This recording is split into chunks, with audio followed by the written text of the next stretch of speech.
हरामखोर धैर्येंद्र शास्त्रीचं करायचं काय? शिवद्रोही हरामखोर धैर्येंद्र शास्त्रीचं करायचं काय? ढोंगी बुवा धैर्येंद्र शास्त्रीचं करायचं काय? या हरामखोराला जोराने धीरेंद्र शास्त्रीच्या बैलाला या हरामखोर धीरेंद्र शास्त्रीचं करायचं काय?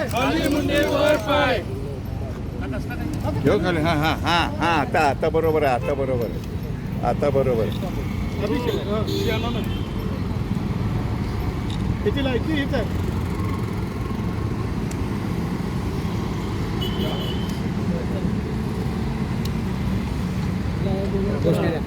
संपूर्ण महाराष्ट्राचे नव्हे तर देशाचे आराध्य दैवत छत्रपती शिवाजी महाराज यांच्याबद्दल बाहेरच्या राज्यातून आलेले ढोंगी साधू म्हणजे धीरेंद्र शास्त्री याने नागपूरमध्ये छत्रपती शिवाजी महाराजांवर आक्षेपार्ह विधान केलं आणि ते विधान महाराष्ट्राचे मुख्यमंत्री देवेंद्र फडणवीस गडकरी साहेब यांच्या समोर केलं तरी या महाराष्ट्रातील ज्यांनी सत्ता बीजेपी भोगत आहे त्यांनी त्या धीरेंद्र शास्त्रीला अडवलं नाही.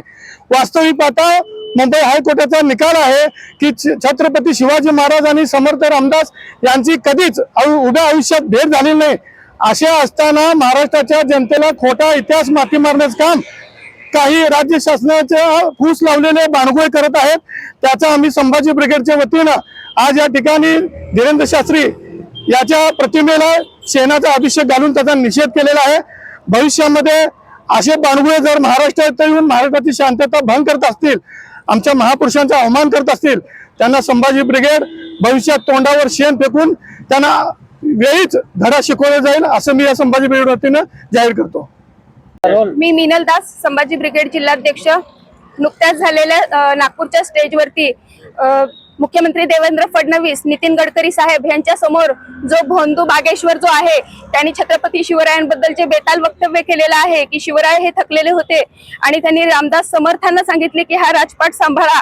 तर मला ह्या भोंदूला ह्या माध्यमातून सांगायचं आहे की गोरगरीब जनतेला चमत्कारांच्या जाळ्यात अडकवून स्वतःची लोकप्रियता वाढवणारा हा नालायक माणूस, त्याला अखंड हिंदुस्थानचे दैवत श्री छत्रपती शिवराय महाराजांचा इतिहास हा कदाचित माहिती नसेल.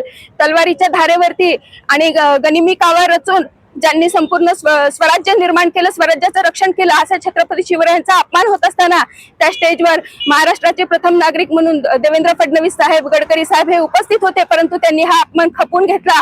परंतु हा झालेला अपमान आम्ही सहन करून घेणार नाही. मागचे कित्येक वर्ष, कित्येक महिने झाले आम्ही पाहत आहोत की हे जे मनुवादी वृत्तीचे जे बांडगुळ आहेत, सोलापूरकर आहे, कोश्यारी आहे, कोरटकर आहेत, हे सतत छत्रपती शिवरायांचं महत्व कमी करण्यासाठी, त्यांच्या शौर्याचं महत्व कमी करण्यासाठी जी बेताल वक्तव्य करत आहेत, याला हे सरकार कुठेतरी पाठीशी घालत आहे की काय अशी आम्हाला शंका येत आहे. आणि आज संभाजी ब्रिगेडच्या वतीनं आम्ही ह्या भोंदू बागेश्वराच्या प्रतिमेला शेणाचा अभिषेक घातलेला आहे आणि या सरकारला सुद्धा इशारा देत आहोत की इथून पुढे थोर महापुरुषांच्या कार्यावर, कर्तृत्वावर जे कोणी बेताल वक्तव्य करतील त्यांच्यावरती देशद्रोहाचा गुन्हा दाखल करण्यात यावा. अन्यथा अशा भोंदूंना ह्या महाराष्ट्रामध्ये संभाजी ब्रिगेड जिथे दिसेल तिथे तोंडाला शेण लावल्याशिवाय गप्प बसणार नाही. हा इशारा ह्या ठिकाणी आज आम्ही देत आहोत.